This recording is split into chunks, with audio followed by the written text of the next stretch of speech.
back excuse me, back here at the Cave of Science, and we're looking at the review of the Unit 5 assessment for those that are going to retake. This is what I did in class on Friday, but I'll throw this online in case you want to look at it a little bit more before you retake it. So the first problem, we want to know how many grams of 2.3 moles of ethylene glycol. And again, have a plan of attack. What do we have? We got 2.3 moles, and we're looking for mass. So how do we get there? Well, we'll have to find the molecular mass of ethylene glycol. So with carbon, we have 2 of them, and we know that's 12. So that's going to be 24. Hydrogen, we have 6, and that's 1. So that's going to be 6. Oxygen is 2, that's 16. So that's 32. And if we add that together, it comes out to 62. And so we've got 2.3 moles, so let's go ahead and find out how many grams in 2.3 moles. So I have 2.30 moles of C2H6O2. I always like to put the first one over 1. Times 1 mole of C2H6O2 is this value right there. And so in 1 mole there are 62 grams of C2H6O2. Very simply at this point, these cancel out, multiply the numerators, divide by the denominators. This one turns out pretty simple. And that comes out to be 142.6 grams of C2H6O2. Alright, let's go on to the second problem. Calculate the molar mass of magnesium chloride. Alright, the molar mass is the number of grams of magnesium and the number of grams of 2 chlorines in this particular compound here. So magnesium, we have 1. Chlorine, we've got 2. I know chlorine's 35.5, so that's going to equal 71. Magnesium, I've got to look up. It's 24.3, and that equals 24.3. So this is nothing more than adding these 2 masses together. So we've got 0.395. So the molar mass is 95.3 grams of magnesium chloride. Fairly straightforward. Number 3, calculate the number of atoms in 3 moles of tin. Alright, if we're looking for number atoms, we're definitely going to be using Avogadro's number. So the molecular mass of tin is 118.7. But in reality, we don't even need this, because we know Avogadro's number is the number of atoms per mole. So I saw many people wanted to do this step, but this step is unnecessary. So we have 3 moles of tin, and I like to go over 1, times 1 mole of tin is 6.02. 6.02 times 10 to the 23rd atoms of tin. So moles are gone, moles are gone. So if we do the math on here, it's 1.8 times 10 to the 24th atoms of tin. And again, I saw a lot of people do this, and that's fine if you want to put it on the side in case you're going to need it later.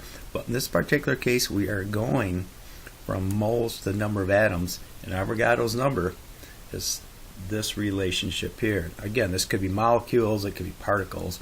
but in this particular case, we're looking at atoms. Okay, number 4, calculate the number of moles in 0.5 grams of sodium bromide. All right, so we got to convert grams to moles. Well, we need the molecular mass, or the formula mass, in this case, of sodium bromide. So sodium, we have 1, and that's 23. So that equals 23. Bromine, we have 1 at 80. So that equals 80. So the formula mass is 103 grams. Really be very conscientious, very methodical as you're doing these problems. It's going to save you, it's going to save you a lot of time in the long run. So I've got 0.50 grams of sodium bromide. And again, I always like to put that over 1 times, we know 1 mole of sodium bromide is 103 grams of sodium bromide, which equals 0.005 moles of sodium bromide.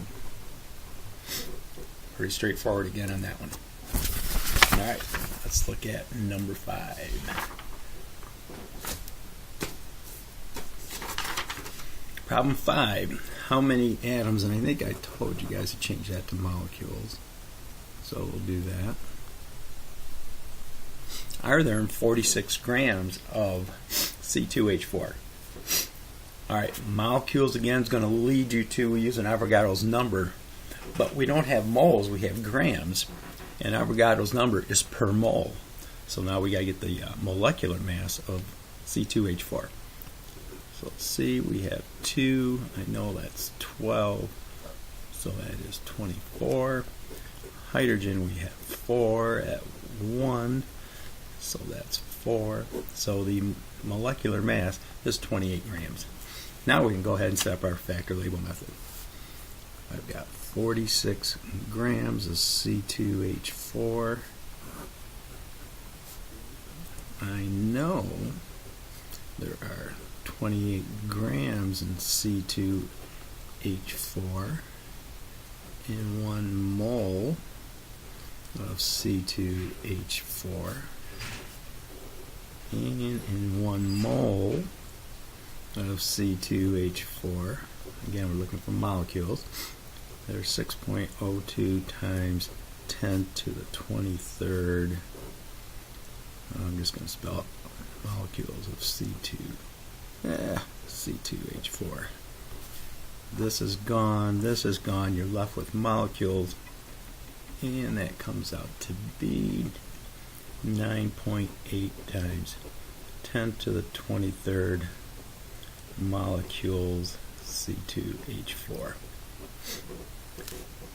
Really, the setup of these problems is everything. The math is always simple on these. Multiply the numerators, divide by the denominators. Problem number 6 is really a percent problem. Part over the whole. But we got to find how much calcium's in here and how much chlorine. So if we look at the formula, calcium we have 1, chlorine we have 2.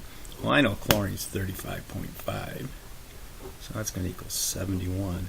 Calcium is 40. Look it up on your periodic table. And so if we add that together, 111. Well, now we're simply looking for a percent, part over the whole, and mass of chlorine. So we want part over the whole. So we have 71 divided by 111. So for chlorine, that's going to equal 71 divided by 111. And again, if we want percent, you multiply by 100. And that comes out to 64%. Straight percentage problem. Number 7, how many grams are in a container of 3.01 times 10 to the 23rd molecules of nitrogen monoxide? Okay, we've got molecules, we've got to get to grams. So we've got to go through moles. And so this right away tells us we got to know the molecular mass.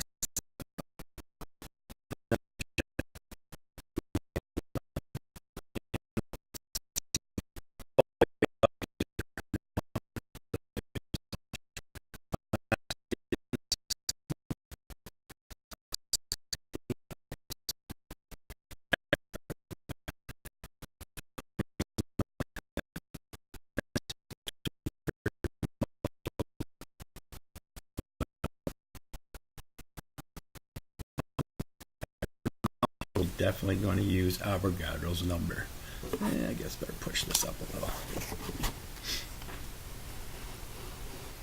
So in 1 mole of NO, there are 6.02 times 10 to the 23rd molecules of NO, and I know in 1 mole of NO there are 30 grams of NO. Okay, go ahead and do the math. Actually, everything 10 to the 23rd cancels out, and 3 divided by 6 is 0.5. 0.5 times 30 is 15. So 15 grams of NO. So there's problem 7. Alright, let's look at problem 8. In problem 8, we're looking at for the empirical formula. And if you remember that, that's the lowest whole number ratio. So, we talked about if you got percent, just say that's grams. So for nitrogen, we've got 82.4 grams of nitrogen, and the atomic mass of nitrogen is 14. So we could pretty simply just divide this by 14, and that comes out to 5.9. Let's see, hydrogen. We have 17.6. Hydrogen is 1, so that's going to give us 17.6. And you always, you want the lowest whole number ratio, so take the smallest number, divide it by itself. So 5.9 divided by 5.9 equals 1. 17.6 divided by 5.9 equals 3. So it's 1 part nitrogen to 3 parts hydrogen. And that's all that is for that empirical formula. Problem number 9 works the same way. So for carbon, we've got 85.7. We know the atomic mass of carbon is 12. So that equals 7.14. And hydrogen we're working with. Hydrogen is 14.3. Hydrogen is 1. So that comes out to 14.3. Again, take the lowest one, divide it by itself. 0.14. So this is going to equal 1. 7.14. I think you can see this equals 2. So this formula is CH2. Okay, if we wanted the molecular formula and we have a molecular mass, well, the molecular mass is some multiple of the mass of the empirical formula. So we got to find the mass of the empirical formula. So carbon, we have 1, we know that's 12, and that is 12. Hydrogen, we have, on this particular one, we have 2, and we know it's 1, so that gives us 2. So the empirical mass, again this is empirical, is 14, and we just want to find out what multiple this is of 14. So we'll take 112, divide by 14 equals 8. So if our molecular was CH2, 8 times 1 is 8. 8 times 2 is 16. And that's it. So this takes care of that review.